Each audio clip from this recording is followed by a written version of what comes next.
بالله من الشيطان الرجيم بسم الله الرحمن الرحيم ألا له الخلق والأمر صدق الله مولانا العظيم قال الله تبارك وتعالى في شان حبيبه الكريم إن الله وملائكته يصلون على النبي يا أيها الذين آمنوا صلوا عليه وسلموا تسليما اللهم صل على سيدنا ومولانا محمد وعلى آله وأصحابه أجمعين.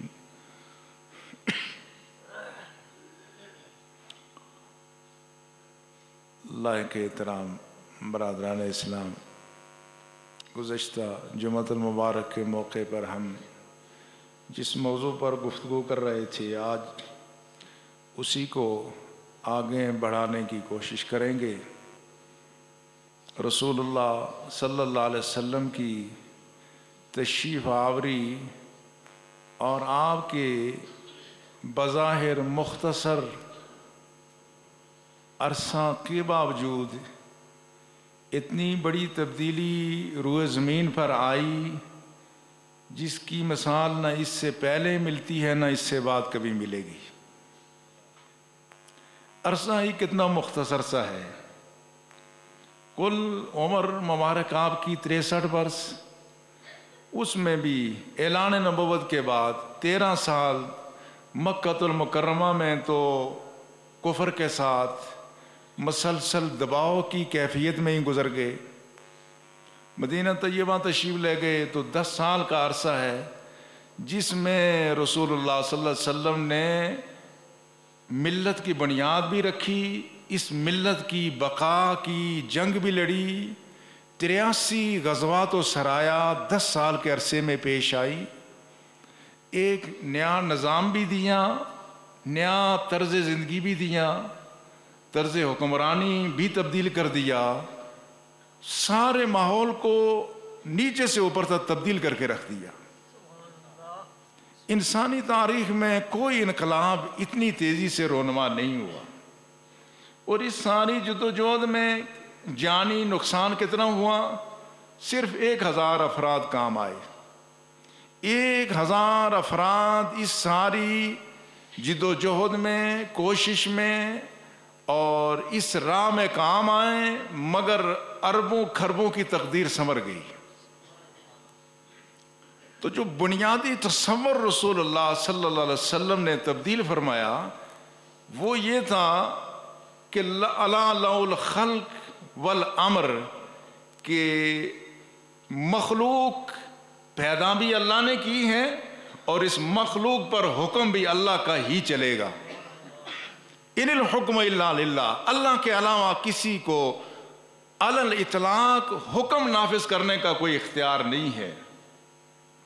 پہلے ہم اختصار سے تذکرہ کر چکے ہیں کہ اس سے پہلے کہ جو ہزاروں سال کی تاریخ رات ہے اس میں حکمرانوں کا چلتا تھا، خاندانی بادشاہوں کا حکم چلتا تھا، مگر اب فرمایا الا لہ الخلق والامر، کہا اب حکم اسی کا چلے گا جس نے اس کائنات کو پیدا کیا ہے. اور یہ وہی بات تھی جو انبیاء کرام سارے اپنے زمانوں میں اعلان کرتے رہے ہیں. یہ بھی کوئی ایک نئی بات نہ تھی، مگر انبیاء کرام کی ساری جدوجہد کے باوجود انہیں قوت نافذہ، اقتدار کی قوت حاصل نہ ہو سکی کہ اس کو عملاً بھی نافذ کریں. رسول اللہ صلی اللہ علیہ وسلم کے انقلاب کی خصوصیت یہ ہے کہ اللہ کے رسول نے جو بات قرآن کے الفاظ میں یا اپنی زبان جو وحی ترجمان ہے اس سے جو بات آپ نے ارشاد فرمائی، اس کو اپنے سارے ماحول پر نافذ کرنے کی عملاً کوشش بھی کی اور نافذ کر کے بھی دکھا دیا۔ تو یہ جو تصور تبدیل ہوا کہ پیدا اللہ نے کیا تو حکم اسی کا چلے گا، اس کے نتیجے میں فائدہ انسانیت کا ہی ہے۔ آج بھی اگر ہم اسی رب العزت کے حکم کی طرف رجوع کر لیں تو اس حکم کی طرف رجوع کرنے کا فائدہ انسانوں کو ہی پہنچتا ہے، اس لیے کہ اللہ جل شانہ کا دیا ہوا جو نظام ہے اسلام کی صورت میں، اس میں دو طرح کے حقوق ہیں، ایک اللہ کا حق ہے، دوسرا بندے کا حق ہے۔ اس اللہ رب العزت نے جو سب سے بڑا جرم قرار دیا وہ تو شرک ہے۔ ان اللہ لا یغفر ان یشرک بہ، فرمایا اللہ شرک کو معاف نہیں کرے گا، اس کے علاوہ جو چاہے گناہ معاف کر دے۔ یہ بات اپنے طور پر مسلم ہے کہ سب سے بڑا گناہ اسلام کی نظر میں کیا ہے؟ اللہ کے ساتھ کسی کو شریک کرنا ہے، لیکن اس شرک کی جو سزا ہے وہ آخرت میں ملے گی۔ دنیا میں شرک کی سزا اللہ کی ذات اس معنی میں نہیں دیتے کہ مشرکین کو سب کو قتل کر دیا جائے۔ آج جو ہمارے ہاں اس طرح کے، آپ نے رات کو خبروں میں بھی سنا کہ اس طرح کا لٹریچر تقسیم کیا جا رہا ہے شمالی علاقہ جات میں کہ فلاں فلاں لوگ مسلمان ہو جائیں ورنہ موت کے لیے تیار ہو جائیں، یہ اسلام نہیں ہے۔ اب قرآن میں اللہ نے فرمایا لا اکراہ فی الدین، دین میں جبر نہیں ہے، کسی بھی غیر مسلم کو کبھی بھی دین قبول کرنے پر مجبور نہیں کیا جائے گا، اس لیے کہ یہ اللہ کا حق ہے۔ یہ الگ بات ہے کہ آخرت میں اس کی معافی نہیں ہے، لیکن جو بندوں کا حق ہے اس کو اس دنیا میں بھی کسی کو روندنے کی اجازت نہ ہوگی۔ اللہ کی ذات بندوں سے کتنا مہربان ہے۔ وہ لوگ جو اس کو نہیں مانتے، جو غیر اللہ کو پوجتے ہیں، بدھ کو پوجتے ہیں، صلیب کو پوجتے ہیں، کہاں ان کے لیے سزا ضرور ہے مگر ان کے لیے سزا آخرت میں ہے۔ وہ حق رب کا ہے، رب نے اپنے حق پر سزا کو آخرت کے لیے مؤخر کر دیا، لیکن فرمایا جو کسی کے ساتھ زیادتی ظلم کرے گا بندوں کے حق کی حفاظت ہوگی اور اسی دنیا میں سزا ملے گی۔ اس لیے رسول اللہ صلی اللہ علیہ وسلم نے جو نجران کے عیسائیوں کے ساتھ معاہدہ کیا، اس معاہدے میں یہ شک شامل تھی کہ ان کی عبادت خانوں کی حفاظت کی جائے گی، ان کی صلیب کی حفاظت کی جائے گی، ان کے معبد کی حفاظت کی جائے گی، وہ جیسے چاہیں، وہ اگر روح اللہ عیسیٰ روح اللہ کو ابن اللہ بھی کہیں تو وہ کہتے رہیں، ان کو اس بنیاد پر قتل نہیں کیا جائے گا، اس بنیاد پر کہ وہ تین خداؤں کے قائل ہیں، اس بنیاد پر ان کے عبادت خانے وہ اسلامی ریاست میں بھی موجود ہوں تو پھر بھی ان سے تعارض نہیں کیا جائے گا۔ خدا کا کتنا بڑا حق چھینا جا رہا ہے کہ اللہ کا حق یہ ہے کہ عبادت اس کی جائے، مگر نجران کے عیسائیوں کے ساتھ معاہدے میں یہ بات شامل تھی کہ تمہاری عبادت گاہوں کی حفاظت اسلامی ریاست کرے گی، کہ خدا کے حق میں اگر کوئی آدمی زیادتی کرتا ہے تو اس کی سزا آخرت میں ملے گی، مگر ان کے ساتھ معاہدے میں یہ بات شامل تھی کہ اگر تم نے سودی کاروبار کیا تو پھر ہمارا معاہدہ ختم ہوگا، ہم تمہیں قتل کریں گے۔ اس پہ توجہ کی ضرورت ہے کہ وہ اپنے عبادت خانوں میں، اپنے چرچوں میں وہ غیر اللہ کو پوجتے رہیں تو ان کو اجازت ہے، لیکن اپنی سوسائٹی میں اگر سودی کاروبار کریں گے، چونکہ سود سے بندوں کا استحصال ہوتا ہے، بندوں کا حق متاثر ہوتا ہے، غیر اللہ کو پوجنے سے رب کا حق متاثر ہوتا ہے، مگر اللہ کی ذات اپنے حق میں تاخیر فرما رہی ہے۔ لیکن کہا کہ اگر نجران کے عیسائیوں نے سودی کاروبار کیا تو پھر کوئی معاہدہ نہیں ہوگا، پھر تمہارے خلاف لڑائی ہوگی۔ اسلام کا مزاج دیکھو کتنا عمدہ مزاج ہے کہ بندوں کے حقوق کا تحفظ ہو رہا ہے، کہ بندہ بندے کے ساتھ زیادتی نہیں کر سکتا، اس کا حق آخرت تک ہی مؤخر نہیں ہوگا، اس کی یہاں قانون اس کی پوری طرح سے حفاظت کرے گا۔ اور رسول اللہ صلی اللہ علیہ وسلم نے اپنی پاکیزہ زندگی میں اس کی ایسی روشن مثالیں قائم فرمائی ہیں جو رہتی دنیا تک قائم رہیں گی۔ اللہ کے رسول نے بندوں کا حق جہاں بھی کہیں سامنے آیا، اللہ کے رسول نے فوراً وہ حق ادا کرنے کی کوشش فرمائی۔ یہ خیبر پر رسول اللہ کی طرف سے ابھی حملہ کرنے کی تیاری کا مرحلہ ہے. رسول اللہ صلی اللہ علیہ وسلم خیبر میں یہودی آباد ہو گئے. اب یہاں پر رسول اللہ نے اعلان جہاد فرمایا کہ خیبر پر حملہ کرنا ہے. اب جو مدینہ طیبہ میں یہودی موجود تھے یہ بات ان کے لیے بڑی پریشانی کا باعث تھی. انہوں نے مسلمانوں کو تنگ کرنا شروع کر دیا. ایک دن ایک یہودی ایک مسلمان کو پکڑ کر کے لے آیا. کہا اے محمد صلی اللہ علیہ وسلم تمہارے اس ساتھی نے میرا قرض دینا ہے, اس سے مجھے قرض دلاؤ. آپ ذرا اس صورتحال کا اندازہ کریں کہ یہی یہودی ہیں جنہوں نے غزوہ خندق میں بھی غداری کی. یہ وہ یہودی ہیں جنہوں نے رسول اللہ صلی اللہ علیہ وسلم کو اپنی آبادی میں بلا کر کے ایک بڑا پتھر آپ پر گرا کر کے شہید کرنے کی بھی کوشش کی. یہ وہی یہودی ہیں جنہوں نے مشرکین مکہ کو مدینہ طیبہ پر حملہ کرنے کی بھی دعوت دی. ان کے یہ دستے راست بھی بنے اور یہی یہودی ہیں جن کے ساتھ خیبر میں معرکہ بھی پیش آنے والا ہے.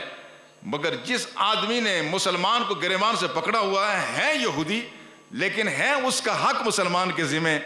آج کے دور کی کوئی حکومت جتنی بھی انصاف پسند ہوتی تو وہ کبھی اس مرحلے پر کوئی کارروائی نہ کرتی. اور دوسری طرف اللہ کے رسول کی اپنی پوزیشن یہ ہے, اللہ کے رسول نے فرمایا میرے پاس تو قرض ادا کرنے کے لیے کچھ نہیں ہے, تو قرض کہاں سے ادا کروں؟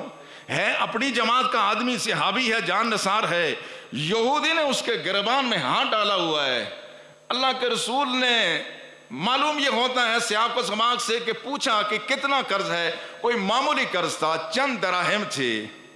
اللہ کے رسول نے جو تیمن باندھی ہوئی تھی وہ غالباً قیمتی تھی, اتنی تھی کہ اگر اللہ کے رسول اپنی تیمن اتار کر کے اس یہودی کو دے دیں تو وہ قرض پورا ہو جاتا ہے. اللہ کے رسول نے اپنا امامہ مبارک سر سے اتارا اور اپنے امامہ مبارک کو درمیان سے چاک کر کے دو حصے کیے. اس کا ایک حصہ خود تہمت کے طور پہ باندھا, اپنی تہمت اتار کر کے یہودی کو قرض میں دے دی. یہ ہے انسانی حق کا معاملہ. یہ اپنوں کی بات نہیں ہو رہی ہے, یہ مسلمانوں کی آپس کی بات نہیں ہو رہی ہے, یہ دشمنوں کی بات ہو رہی ہے کہ دشمن کا حق بھی اگر کوئی صحابی کے ذمہ ہو تو خدا کا رسول اس کو بھی دینے کی پوری کوشش کرتا ہے.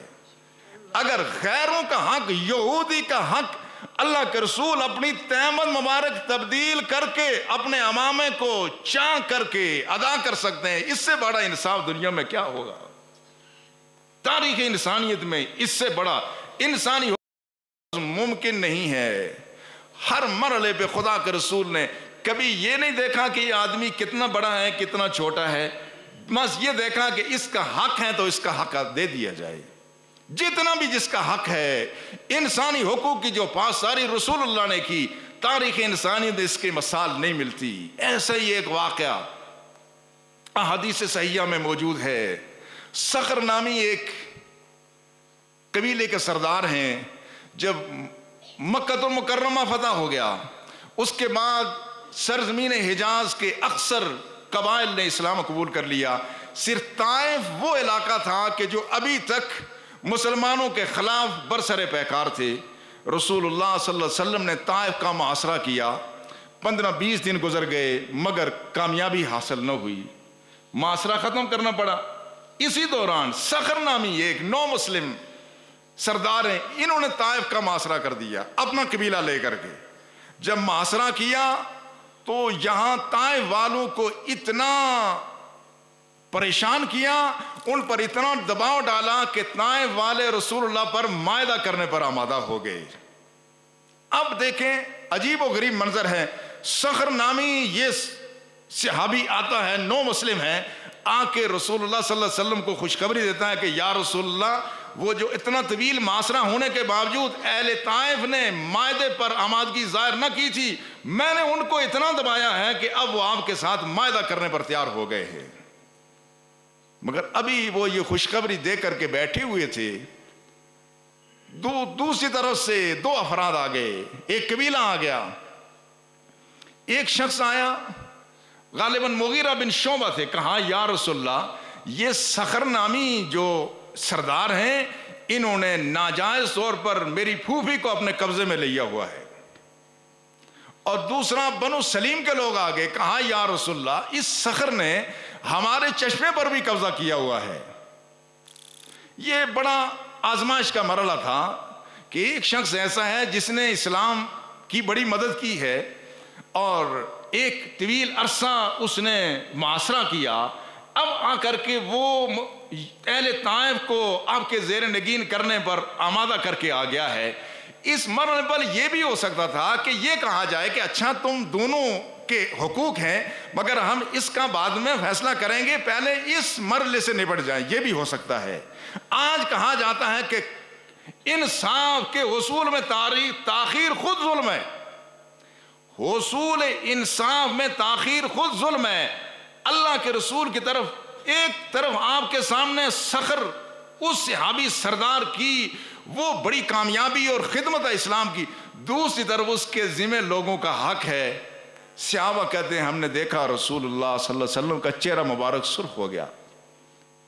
یہ اس لیے سرخ ہو گیا کہ اس شخص نے اسلام کے ساتھ بڑا تعاون کیا، بڑی خدمت کی ہے، لیکن معاملہ حق کا ہے، اس میں اس کو کبھی بھی مستثنا نہیں کیا جا سکتا۔ آپ نے صخر کو کہا کہ آپ تمہاری خدمت اپنی جگہ، مگر اس شخص کی پھوپھی کو آزاد کرنا ہوگا اور ان کا چشمہ آزاد کرنا ہوگا۔ تو صخر نامی اس سربراہ نے، اس سردار نے وہیں سے اٹھا اور دونوں کام کر کے رسول اللہ کی خدمت میں حاضر ہو گیا، اس لیے کہ یہ معاملہ ہے انصاف کا۔ یہ انصاف کی روایات جو رسول اللہ صلی اللہ علیہ وسلم نے قائم فرمائی، وہ روایات بعد میں بھی قائم رہیں۔ یہاں ادنا اعلیٰ کا کوئی تصور نہیں ہے، کیونکہ بڑا جرم کر جائے اس کو معافی، چھوٹا جرم کرے اس پہ سزا نافذ ہو۔ اس لیے غسان قبیلے کا بادشاہ، علاقہ غسان کا بادشاہ جب مسلمان ہوا اور حضرت عمر کے دور میں وہ آیا اور مطاف میں وہ طواف کر رہا تھا، ابھی نو مسلم تھا، طواف کر رہا تھا، اس کی احرام کی چادر نیچے لٹکی تو ایک بدو کا پاؤں اس پر آ گیا، اس نے پیچھے ہٹ کر کے بدو کو تھپڑ مار دیا۔ بدو کو تھپڑ لگا نو مسلم بادشاہ کا۔ جب حضرت عمر کے پاس یہ معاملہ پہنچا تو آپ نے کہا میں اس بدو سے اس بادشاہ کو تھپڑ لگواؤں گا، کیونکہ انصاف کا تقاضا یہ ہے۔ جب بادشاہ کو پتا چلا کہ میرے ساتھ یہ ہونے والا ہے، وہاں سے بھاگ گیا اور مرتد ہو گیا۔ حضرت عمر نے کہا ہمیں ایسے شخص کی ضرورت نہیں ہے، اگر وہ اسلام میں رہتا، میرے قابو میں آتا، تو میں جب تک اس بدو سے اس کو تھپڑ نہ لگواتا میں کبھی چین سے نہ بیٹھتا۔ اس لیے کہ یہ انصاف کا معاملہ ہے، یہ انسانی حقوق کا معاملہ ہے۔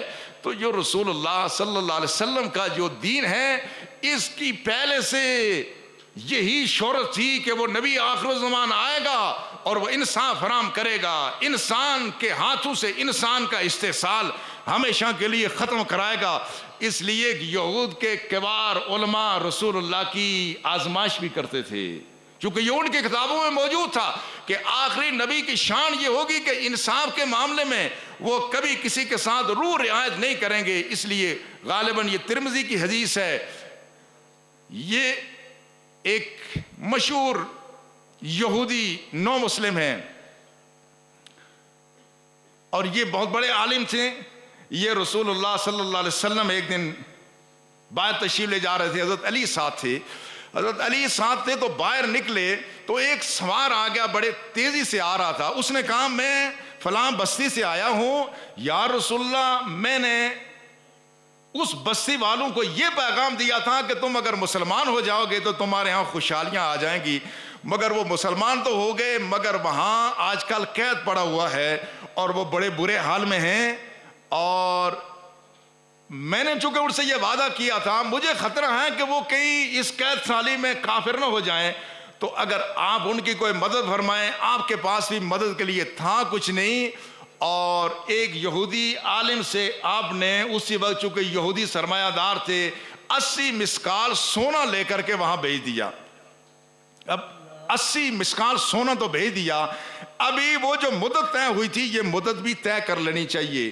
ایک چیز ہمارے ہاں یہ ہے، اور یہ غیر اسلامی بات ہے، کہ کوئی آدمی کسی سے قرض لے اور اگر آپ نے یہ پوچھ لیا کہ جناب واپس کب دو گے تو وہ ناراض ہو جاتا ہے. اور بڑے پیسے والے آ گئے جی, پہلی دفعہ انہیں کول منگیا آئس تو آپ آخنے ہاں مڑی کدو دینا ہے. یہ عجیب و غریب جاہلانہ بات ہے. اب قرآن کہتا ہے, قرآن کی سب سے بڑی آیت لین دین میں لکھنے سے متعلق ہے. اب اللہ کے رسول کسی کے ساتھ کوئی معاملہ کرتے تھے تو مدت طے ہوتی تھی.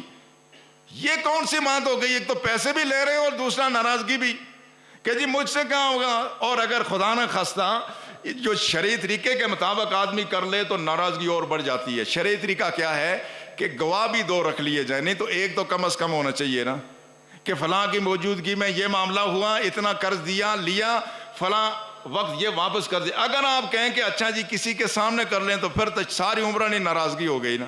اور میں گئے تھا جی اتنے بندے بھی بلائی چھوڑنی ہاں اتنے مجمع لگانے. یہ کون سی بات ہے؟ یہ سب جاہلانہ باتیں ہیں. یہ سب یہ دین کی روح کے منافی ہیں. نہیں, جب معاملہ ہو تو اس میں گواہ بھی ہوں اور وقت کا متعین بھی ہو اور لکھ لیا جائے, چونکہ بعد میں کوئی التباس نہ پڑ جائے. پر رسول اللہ صلی اللہ علیہ وسلم نے اس شخص سے, یہودی سے معاملہ کیا اور مدت طے ہو گئی, ابھی 3 دن باقی تھے. رسول اللہ صلی اللہ علیہ وسلم ایک انصاری کی نماز جنازہ ادا کر کے واپس تشریف لا رہے تھے تو اس شخص نے, غالباً قعب بن سانہ اس کا نام تھا, مجھے اس وقت پوری طرح سے نام مستحضر نہیں ہے, اسی طرح کا کوئی نام تھا. اب رسول اللہ تشریف لے جا رہے تھے تو اس نے رسول اللہ کو گربان سے پکڑ لیا, دامن سے پکڑا اور کہا اے محمد صلی اللہ علیہ وسلم تم ہمارا قرض نہیں واپس دیتے؟ رسول اللہ نے فرمایا بھائی ابھی 3 دن باقی ہیں. کہا نہیں, آپ لوگ ایسے ہی ٹال مٹول کرتے ہیں, فلاں کرتے ہیں. یعنی بے ادبی کی. حضرت عمر نے بڑی تیز نگاہوں سے دیکھا, کہا اگر تمہارے اور ہمارے درمیان جو معاہدہ ہوا ہے مجھے اس کے ٹوٹنے کا اندیشہ نہ ہوتا میں تجھے قتل کر دیتا. تو رسول اللہ کے سامنے ایسی بات کرتا ہے, مگر اس نے حضرت عمر کی بات کو کوئی توجہ سے نہیں سنا. وہ رسول اللہ سے لپٹا ہوا ہے. کہا یہ اے محمد صلی اللہ علیہ وسلم میرا قرض ادا کرو. آپ نے حضرت عمر سے کہا جاؤ اس کا قرض ادا کرو, اور قرض میں کھجوریں ادا کی گئیں اور کہا کہ ساتھ 20 سا کھجوریں مزید دے دینا. 20 سا کا مطلب ہو گیا 1 من کھجور.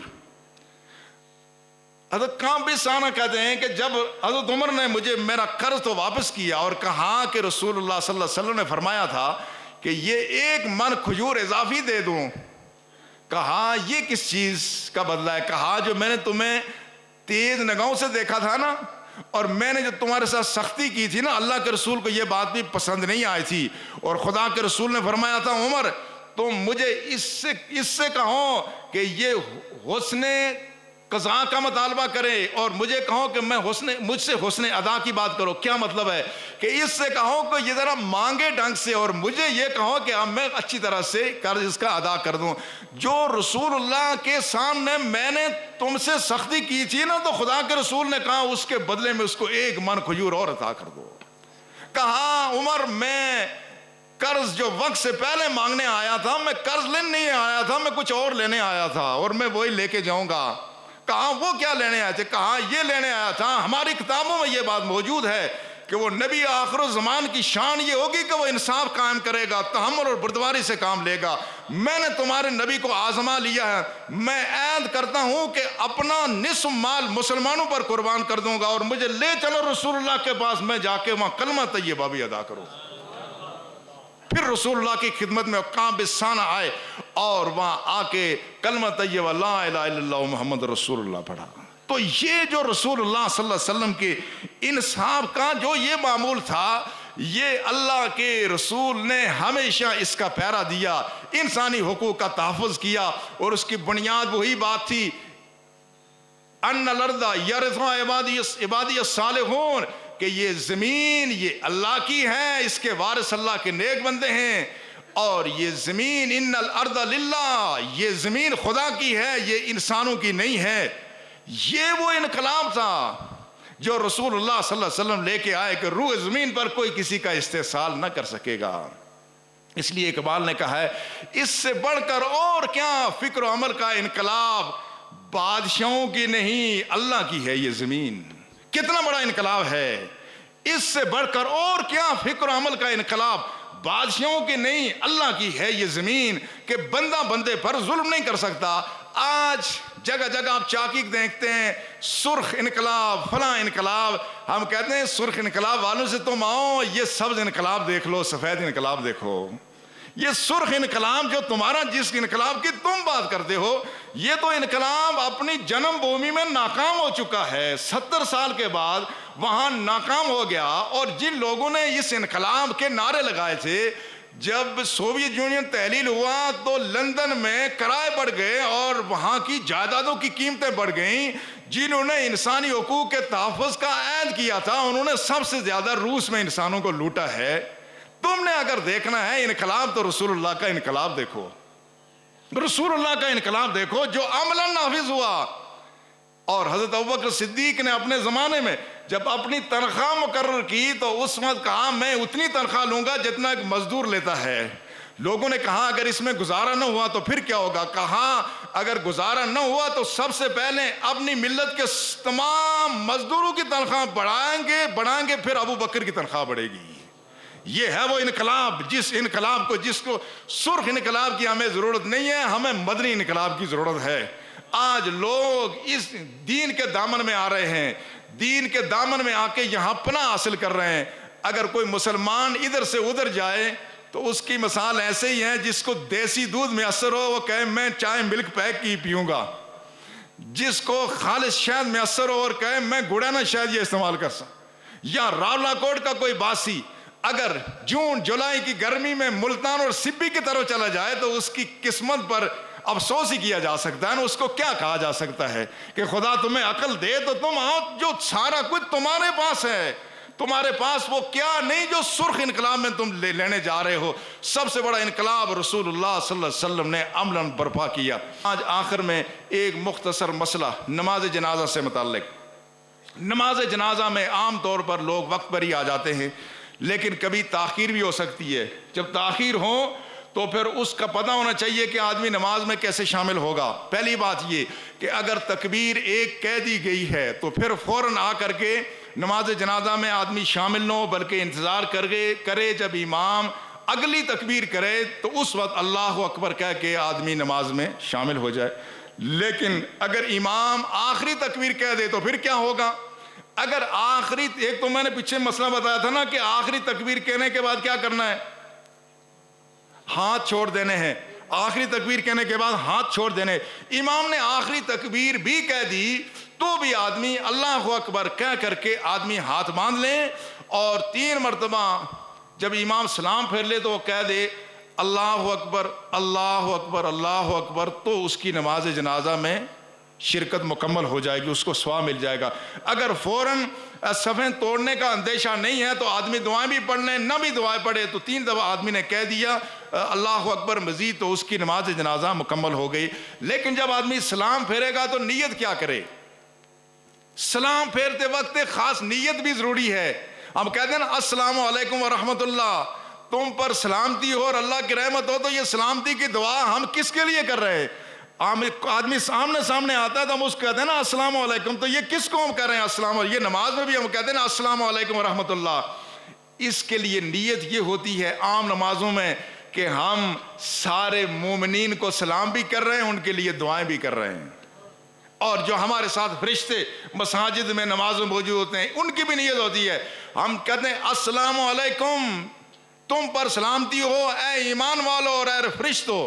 عام نمازوں میں یہی نیت ہوتی ہے، لیکن نماز جنازہ میں آدمی یہ نیت کرتا ہے السلام علیکم ورحمۃ اللہ، سلامتی ہو تم اہل ایمان پر اور اللہ کی رحمت ہو، اور سلامتی ہو تم فرشتوں پر، اور سلامتی ہو اے میت تیری ذات پر۔